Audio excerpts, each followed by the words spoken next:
Hindi po namin layunin na pag-awayin ng mga tao. Sa mga sandaling hindi mapipigilan ang silakbo ng damdamin, humihingi po kami ng pag-unawa at pasensya. Hangad lang po namin magserbisyo at tuldukan ang mga suliranin ng pangkaraniwang Pilipino. Maraming salamat po.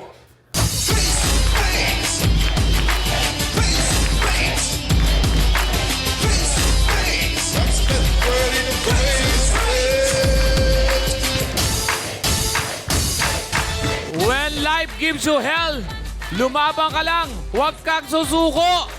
But if someone gives you hell, isuko mo yan sa amin. Dahil dito, diskusyon na may solusyon ng katapat niyan.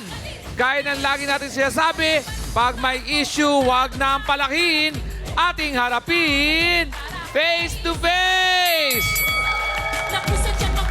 Ako ang inyong lingkod, your Mr. Right, Alex Calleja. Sila naman ang bahala sa mga opinyong okay, all white, ang ating mga sausawera dito sa studio! Basta may pisikalan, they are the right duo for the job. Sila ang ating mga maring referee na sina Maripe 1 at Maripe 2. Pag may emergency, nandito siya, right here with us. Siya ang ating medical personnel from Medic 1. Sila naman ang always right with their words of wisdom. We have the beautiful Attorney Lorna Kapunan. The debonair Dr. Love, Brother June Banag. And the luscious Dr. Camille Garcia. Sila ang ating wonderful trio. Tagapayo!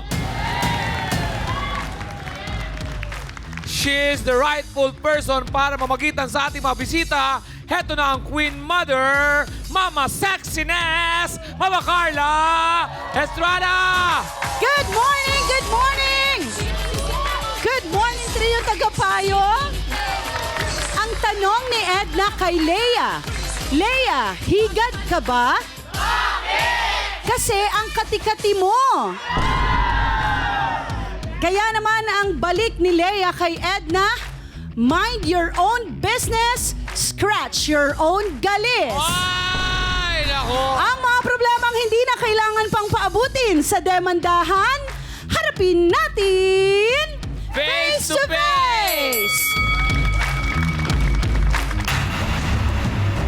Hoy, Leia! Ang kapal na mukha mo, jowa ko, inaagaw mo, may asawa kang tao. Ang landi-landi mo pag nakakainom ka. Gusto kong makita ang pagmumukha mo, sasapakin kita dito sa harapan. Halika rito, dito tayo sa face-to-face magharap. Kasama natin ngayong araw si Aling Edna. Ano ba itong usapan sa Makakati, Ate Edna? Yung si Leia po, na pag nalalaseng, parang higad kung makakapit po sa jowa ko. Ang tindi po, Talagang laging kasamang alak dito sa ano, no?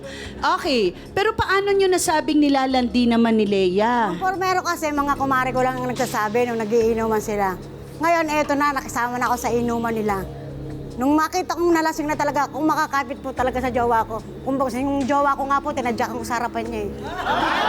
Opo.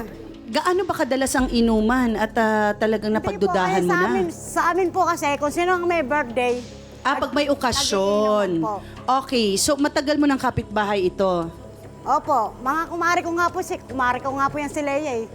Pero first time mo lang to na naramdaman na parang, yun na nga, sinasabi mong nilalandi yung asawa mo. Opo, mga kumare ko na rin po nagsasabi sa akin. Nagte-text sa akin yun, nagiinuman na naman sila. At nilalandi na naman ni Leia yung jowa mo. Ang jowa mo ay tomboy, Opo. tama? Okay, so gaano na kayo katagal ng jowa mo? 7 years na po kami. 7 years. Si Leia ay iyong kaibigan din for 7 years. Paano sa tingin mo nagkaganito? Bakit? Kasi kung naglalandian ang dalawang tao, hindi lang isa ang may kasalanan. Kinompronta mo ba yung jowa, yung karelasyon mo? Opo, wala naman daw silang relasyon. Paano walang relasyon? Eh, mga kumare ko na nga po ang nagsasabi sa akin. Okay, so may anak din itong jowa mo. Nasa inyo naman. Sa akin na po lumaki yun. Sa'yo na rin lumaki. Naku, kailan maayos natin ito? No? May bata palang involved, nakikita niya yung mga ganyang pagsasama na may away-away. Pero nakausap mo na si Leia tungkol dito. Hindi pa po, yung jowa ko lang ang tinadyakan ko pero ngayon lang kami maghaharap dito sa face-to-face. Nako! Handa ka na ba, Leia? Bilang ikaw daw ay lumandi sa jowa ni Edna, Leia, pasok!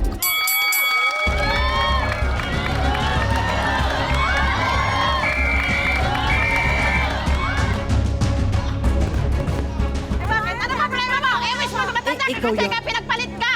Ako, Nakita kasi ako sa'yo eh. maganda, hindi mo ako malandi. Hindi naman ako malandi. Maganda lang talaga ako. Kaya pinili. Maganda ka? Eh di wow! Eh di ikaw na! Magbabalik ang... Oh! Face to face! Harapin mo! Face to face! Jowa mo sa akin eh. Ano ba ba? Hindi ka sila lalandi. Talaga ayaw na sa'yo kasi maganda ka ng Kasi maganda eh. malandi ka. Eh, maganda ako eh. Tingnan mo yung itsura kasi itsura mo. Eh di ikaw na nga! Eh di ikaw na magaling! Ano? Ate Leia, ano ang meron ka na wala si Edna? Yung kagandahan. Oh, di wow! Magaling ka! Ano ginanda mo? Nandaan mo? Maganda naman ako talaga. Tingnan mo nga. Ano? Maganda ka sa ako. Ay, kulubot ka na eh. Ate Edna, anong masasabi mo na kaya ka pinagpalit at sinasabi ni Leia dahil sa ganda lang? Eh paano na lang yung ilang taon yung pagsasama? Tsaka hindi ako naniniwalang gugustuhin ng jowa ko eh. Siya lang naman lumalapit sa jowa ko eh. Jowa mo naman sa akin kasi lagi mo siyang inaaway. Lagi mo siyang tinatagyakan, lagi mo siyang pinapahiya. Ay, hindi. Hindi. Ikaw talaga may kasalanan dahil kung hindi mo siya inaaway, hindi kayo mag-iwalay. Pero kasi ganyan ginagawa mo. Ikaw lang lumalapit. Hindi. Okay, ano ba ang nangyari, Ate Leia, na kayo ay magkaibigan at umabot na raw ng pang-aagaw ng jowa? Ano nangyari talaga? Nagiinuman po kasi kami. Tapos ngayon, syempre, sumasayaw, napahipo lang po. Pero hindi, wala naman pong ibig sabihin. Pero, yung jowa niya may gusto. Dahil lagi naman po siyang inaaway. Inaaway niya po kasi.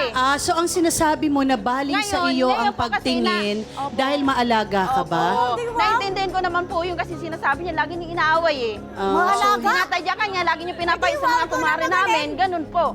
Kaya siguro, naiulog yung loob ko sa kanya kasi ganyan po ginagawa niya eh. Pinapahiya niya eh. Oh. Eh, siyempre nga, lumalandi ka nga. Hindi ko kasi nilalandi, talagang may gusto lang talaga siya. Okay. Kasi tanongin mo ako. Kuya Alex, tanong mo muna ang first question sa ating mga sausawero at sausawera. Sausawan na!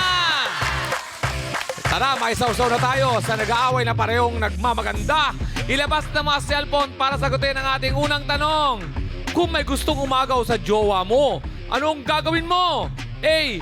Ibibigay ko sa kanya ang away na hinahanap niya. B. Sasabihin ng jowa kong lumayo sa kanya. C. Mas magpapaganda ako para hindi na siya pansinin ng jowa ko. Sausawa na! Yan! Anong boto nyo?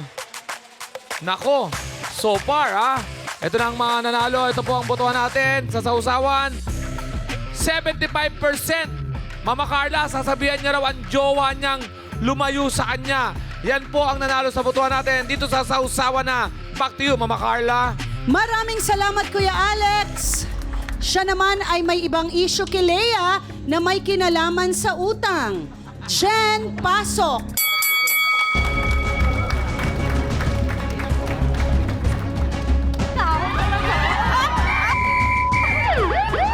Oo. Kaya pala wala siyang pera dahil binibigay niya kay Tomboy. Bakit?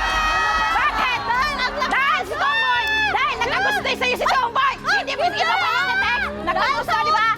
Nagpapaano sa'yo. Naku po, nagsanga-sanga na ang issue. Marami tayong malalaman mamaya sa pagbabalik ng... Face to face. Harapin mo, face to face. Ate Jen, hindi kasi namin naintindihan kanina. Ano ba Ganito itong po. nangyayari? Ganito po kasi lagi ko siyang sinasabihan na, Leia, dahil ikaw naman ang maraming kilalang pautangan dito, anuhan mo ako, hanapan mo ako. Sabi niya, oh si Jen, hanapan kita pero i-ride-unan mo ako ha, i-jollibee mo pa ako. Yung pala, pag kinuha ko na yung pera, wala na. Siguro binibigay niya sa tumboy para magbuktang ano. Oh. Teka, hindi natin naintindihan. So, minsan natulungan ka, nakautang kayo. Ay, hindi, opo, pero Pero may hindi ride-on mo na- siya doon, ma'am. May ride-on lagi doon. May ride-on. Mas malaki pa nga ang ride-on niya. Ano ba ang ride-on? Hindi ko maintindihan. Sa iba ka, sumutang pero hati sila sa Oh, utang. ma'am, mangungutang Magkano ako ng... kunyari, umutang kayo ng Utang ako ng 1,000? 10,000. Okay. Sa kanya yung 7. Ay di 3 na lang sa akin. Okay. Oh, dahil, syempre, yung pala, marami kasi siyang pinag-aanuhan dahil siguro binibigay Pero kung niya... nakakabayad naman kayo. Opo, pero itong huli na lang, pinangakuan niya ako, doon ako nasaktan kasi ang dami kong utang. Plus may tuition pa ang anak ko, nagkaluko-luko. On the spot, paghanapin niya ako ng Gisbel. O, sino naman ang maghanap Ano ng nangyari ganun? dito, Leia? Bakit naging Pinangakuan 10,000 niya po kung mas ako. malaki ang ride-on Kasi mo? may natapalan ako. Eh bakit po siya utang sa akin, maghahanap sa akin? Eh, nangungutang lang po siya, ba't siya mamimilit? Mangungutang pa lang siya eh. Hindi! Siya maraming pautang, ay kilalang pautangan doon. Laging nagsasabi sa akin yan, kung malapit ka na magtapal dyan, sabihin mo sa akin, ha? At ako maghanap mo. Di ba? Marami siyang alam. Ikaw na lang Okay. nangungutang, ikaw pang nagagalit. Kung hindi ka mangangako sa akin at hindi rin ako mangangako sa mga pinag-utangan ko, ako na mismo sana ang maghanap. Pero bayad naman kayo. Opo, Okay. So, naiinis ka lang kasi... Nainis ako dahil hindi lang 1 beses, 3 beses na niya ako pinangakuan. Kaya ako naman ay napabarangay na. Dahil sa kapapangako, pangako. Oh, Okay. Leia, anong nangyayari at hindi mo matulungan makautang si Jen? paano kasi matulungan niya? Inakadikit lagi kay Tumboy. Oh, ganun. Eh si Tomboy naman ang may gusto, siya ang dumidikit at wala akong binibigay na pera kay Tomboy. Kahit yan ang isip mo, wala akong binibigay kay Tomboy. Si Tomboy ang nagbibigay ng pera.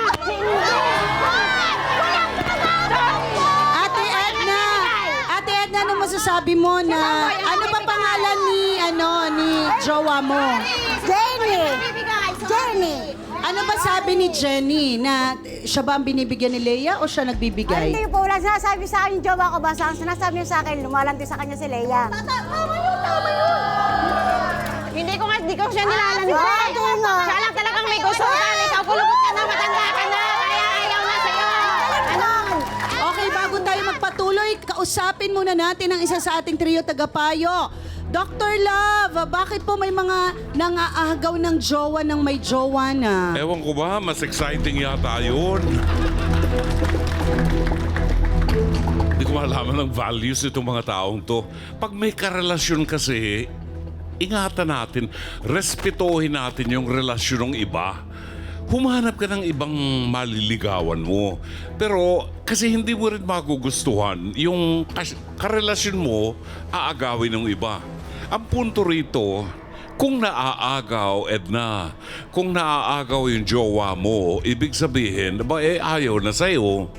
O, bakit nagtitigil pa kasama mo? Di ba? Kung sinasabi niya na may karelasyon din siyang iba, parang naglalaro na lang kayo. Ano nang dahilan ng pagsasama niyo? Kailangan maging conscious din tayo. Kay Leia, konting konsiderasyon naman at konting decency na igalang mo yung relasyon ng ibang tao, lalo kaibigan mo yan. Kung kumakaranking sa'yo yung tomboy, edi sabihin mo sa kanya, tomboy, meron ka ibang karelasyon. Yun ang kilitiin mo, wag ako. Kasi hanggang ine-entertain mo siya at may nakikitang pag-asa sa'yo, ay talagang papasukin ka noon. Masisira lang ang relasyon ninyo at yan ang nangyayari sa inyong dalawa. Ang tanong, karapat-dapat ba itong tomboy, allegedly tomboy na ito, na pagtuunan natin ng pagmamahal? Ito ba'y magiging tapat sa atin o pinaglalaroan lang tayo? Maraming salamat, Mama Carla. Maraming salamat, Dr. Love. Heto na ang bumihag sa puso ni na Edna at Leia.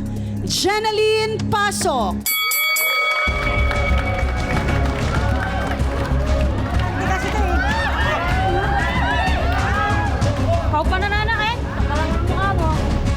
Sabihin mo kung ayaw mo sa akin, hindi yung saan ko pa malalaman na Sinabi ko lumalanti na ka. sa'yo yan. Sinabi ko na sa'yo. Kailan Ikaw sinabi mo sa bumabalik ka sa akin? akin. Lagi ka sa bahay. Naka! Diretsahang tanong, Jenaline, nakikipag-relasyon ka ba talaga kay Leia? Bago mo sagutin yan, magbabalik ang... Face to face! Jenaline, ano tong sinasabi na kayo pa ni Edna pero ikaw ay nakikipag-relasyon na rin? Kumbaga parang pinagsasabay mo. Siya po kasi yung nalalabas ako lagi ng sama ng loob pag inaway ako na ito. Lagi ako pinapahiya sa mga barkada. Tapos kahit sa bahay namin, naaway ako. Kahit sa harap ng nanay ko. Sa harap ng nanay mo. Kada po may inuman, lagi akong sinusugod. Skandalosa pa. Sa inuman, pero sa nanay mo, hindi ko ginawa yun. Kahit sa alam ni Nahiya nga nanay, ako sa harapan ng nanay mo narinig ka eh. ni nanay. Ikaw nga namamaya sa akin sa mga kapatid mo. Uuwi na yung pala po, kakatok pa sa bahay. Nabaliktad Tapos mo, ako nga inihiya mo sa mga mambubulabog kapatid sa bahay mo. namin. Naka, ako pa nga Pera. nagbibigay sa'yo ng... Ay, naku! Ikaw, gumaganyan ka. Ikaw nga pinagsilosan niya yung kampi mo yan. Nagsiselos Lahat kayo pinagsilosan. Aminin mo hindi. Nagsiselos, Di pero lang siya. sabi ko kasi hindi nagsiselos. Kasama ka rin sa pinagsilosan niya.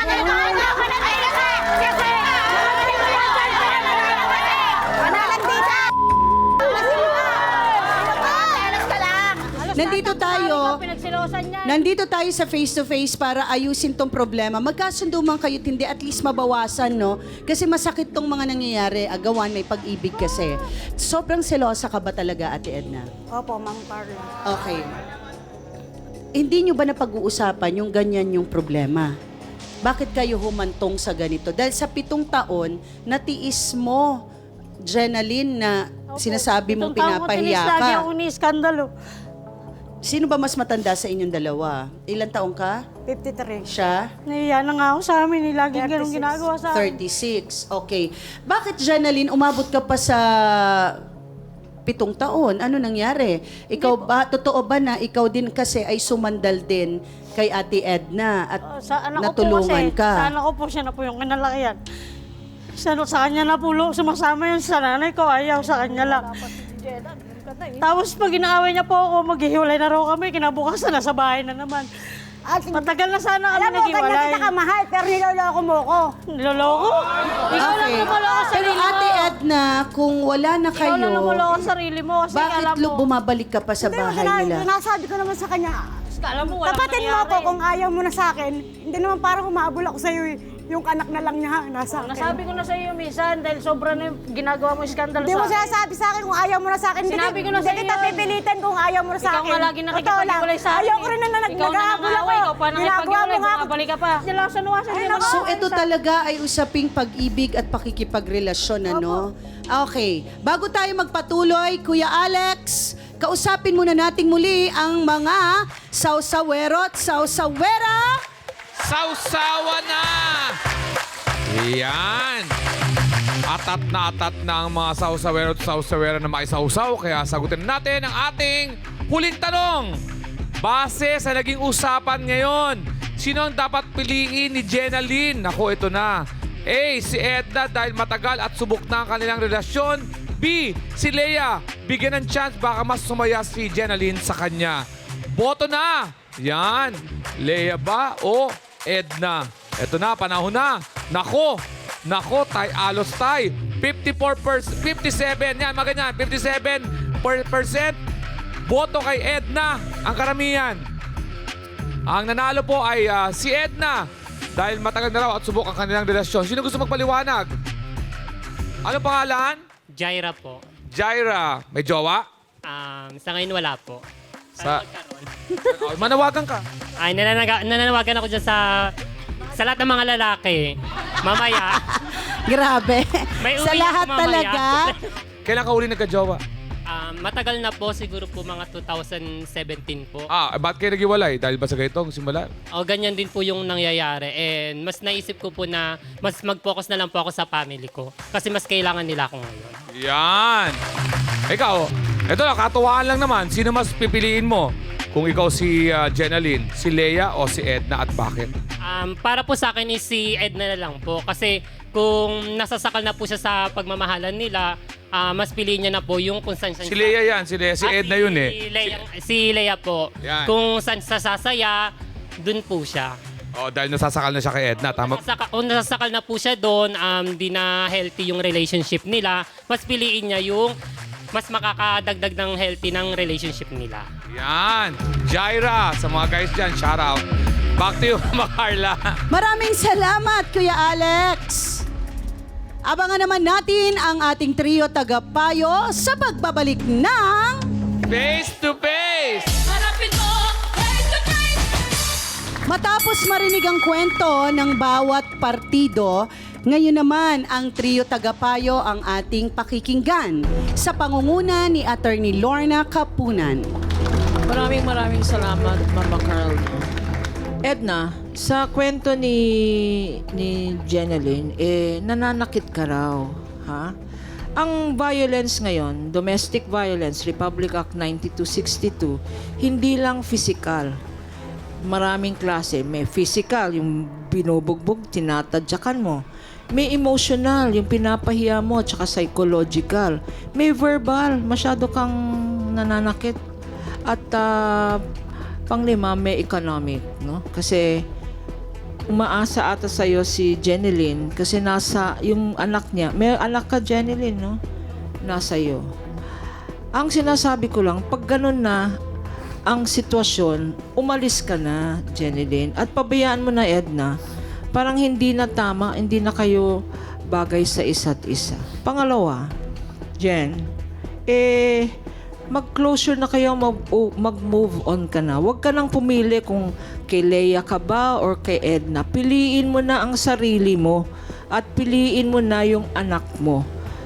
Bago ka magka-romantic relationship sa iba, bumalik ka na sa pamilya mo. Nandyan ang nanay mo, nandyan ang anak mo. Ibig ko sabihin, kunin mo ulit yung respeto mo sa sarili mo. Kasi ang nakikita ko sa'yo ngayon, hindi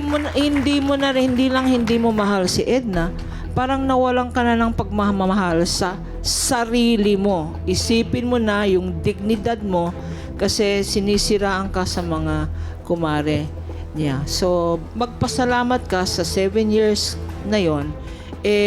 Inalagaan ka naman at minahal ka naman at inalagaan ang asawa mo, ang anak mo. Maraming salamat, Attorney Lorna Kapunan. Ngayon naman, pakinggan natin si Dr. Camille Garcia. Thank you, Mama Carl. Pagdating sa pagmamahal, kinakailangan talaga kahit papaano, nandun yung tinatawag nating mutual respect, trust, at the same time, you grow together. Ibig sabihin talagang hindi yung bastang nasasakal ka sa isang relasyon. Dahil kasi pag umabot tayo sa puntong ganyan na may nagko-control, parang ang feeling natin nawawala na yung sense of independence natin. Parang, di ba, sakal na sakal ka, gusto mo tuloy maka-experience or makaranas ng iba tuloy na baka may mag-aaruga sa akin or magmamahal sa akin. Kaya umaabot na sa ganon ang pagtingin ni Jeneline. Pero sana tatandaan din natin, no, pagdating sa ganyang pagkakataon, ano ang importante? Mag-usap kayo.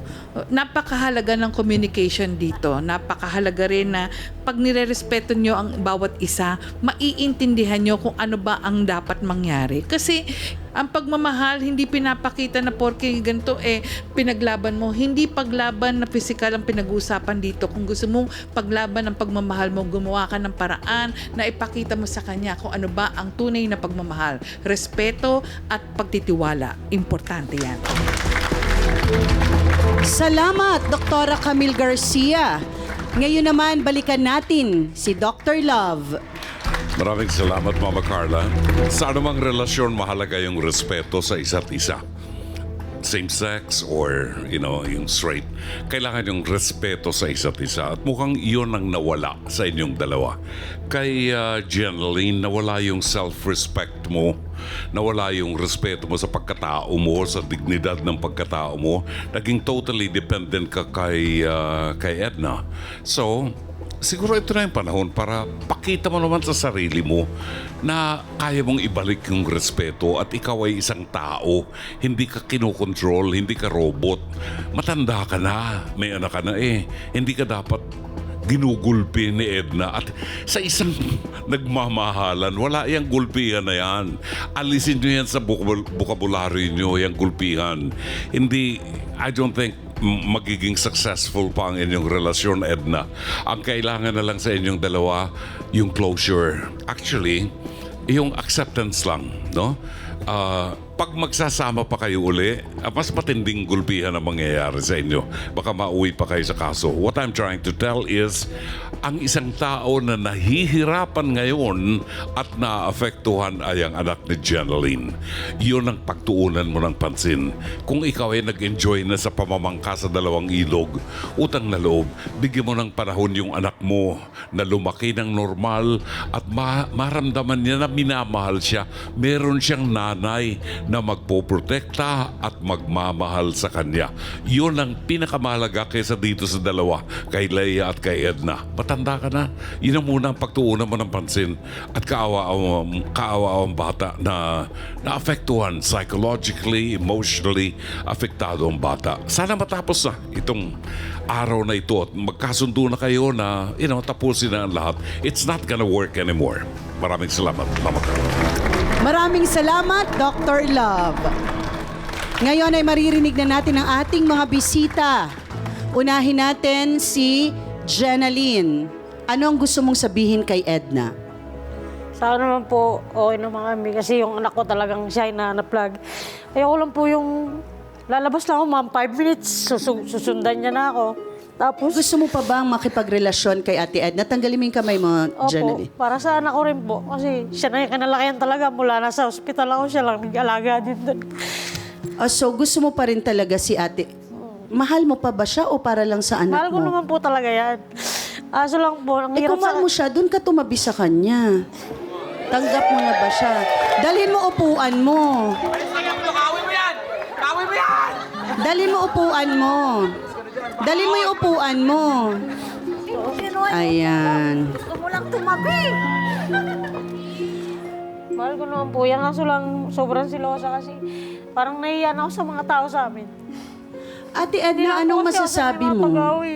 Sa gitna ng lahat ng talagang Itong taon-taon hinanakit, 'di ba? Kasi alam mo, pagka mas matanda talaga tayo sa karelasyon natin, meron tayong tendency para tayong nanay at ang turing sa kanila ay anak na kung mapagalitan natin at dapat mahihiwalay ho natin ang sila ay ating karelasyon at hindi natin sila mga anak na pwede nating paluin anytime. Pati si Jenna sabihin, huwag na tayo mag-away. Kasi nakikita ni Jenna Sabi nung anak Sabi na, mo. Daddy, huwag na tayo mag-away ni Mami. Umaga siya. Tapos pag-amuwi siya, iwanan niya sa akin. Nagpapatid talaga sa nila yun natin kahit gabi na. Kasi sanay So na sa akin. paano si Ate Leia? Masensya na rin, kasi naging malapit ka rin sa akin. Ikaw lang yung nasabi ako ng problema. Sorry kung ganun nangyari. Sana mapatawad mo rin ako. Maraming salamat, Ate Jenna. Ate Leia, anong gusto mong sabihin? Wala naman po sa akin problema yun eh. Kasi naintindihan ko naman po siya dahil matagal nga po sila, dahil may anak sila. Siya nag-aalaga. Wala naman po sa akin problema kung iwanan niya ako. Wala naman po sa akin yun eh. Kasi may pamilya naman po ako eh. Totally, naririnig ko lang po kasi sinaawa lang po sa kanya kasi inaaway siya eh. Pinapahiya niya lagi. Kaya ganun po. Kaya talagang nagbukas ka ng shoulder mo to cry on, no? So parang na-misinterpret. Pero syempre, dapat nag-ingat tayo para hindi naging pangit yung naging tingin sa atin, no? Pero ikaw ba ay 100% na pinapalaya mo na si Jenaline? Opo. Wala naman po sa akin problema kasi para sa anak niya po eh. Wala naman po sa akin problema kasi sa kanya po talaga lumaki yun eh. Yung anak niya eh, sa kanya eh. Okay, so nandoon na tayo talaga sa anak. Okay, maraming salamat Ate Leia. Ate Edna, ano naman ang gusto mong baguhin sa pakikisama mo kay Jenaline at ano ang gusto mong baguhin para sa sarili mo? Ikaw pa ba ay masaya pa sa feeling niya? Opo, masaya naman po ako sa kanya. Siguro po, babaguhin ko na yung ugali ko. Nung ipapahiya ko siya, tatanggalin ko na rin po yun para di na po siya mapahiya sa mga tao. I think kalayaan. Kalayaan po. Kasi sa isang relasyon ay importante ang pagpapalaya at kalayaan. Opo. 'Di ba? Hindi pwede tayong maging sakim na parang ginawa na lang natin silang keychain na nakasukbit na lang sa belt natin. 'Di ba? At hayaan nyo maglayag. Dahil kung para naman yan sa'yo, babalik at babalik yan sa'yo.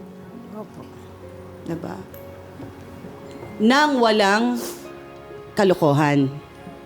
Diba? Kumbaga, pagsasaya lang bilang tao, pero dapat alam mong committed ka. Hindi yung, ang nangyari kasi, pinalaya, nasakal, may taong nakinig, ang dami ngayon na handa ko nung makinig. Diba? At least nagkabalikan kayo. Happy naman kami. Maraming salamat sa mga bisita at dasal namin sa inyo na talagang mas maging masaya na ang inyong pagsasama-sama. Alang-alang sa kay Jenna. Maraming salamat, Jenaline, Ate Jen at Edna. Ate Lea, maraming salamat po. Kuya Alex, ano naman ang say mo sa pinag-usapan natin ngayon? Mama Carla, ito si Jenaline bilang jowa. Ayoko na sa'yo. Sasaktan ako sa... Masyado ka silosa. Yung gusto na talaga kita iwasan eh. Ayoko talaga sa'yo. Malo ba si Edna? Oh, love kita. Back to you, Mama Carla. Diba? Kasi tayo dito sa face-to-face, kailangan talagang bukas ang ating tenga sa pakikinig sa kanila. Minsan kami ay gulong-gulo, pero at pagka... we make sure after ng kwentuhan namin ay malinaw lahat ng mensahe ng mga bisita natin. Diba? Ang akin naman, love gives us comfort. Kaya kung nasasaktan ka na, pag-isipan nating mabuti kung lalaban pa ba o oras na para lumaya na kayong dalawa. Ako po ang inyong Mama Carla na nagsasabing, ang mga problemang hindi na kailangan pang paabutin sa demandahan, harapin natin face to face!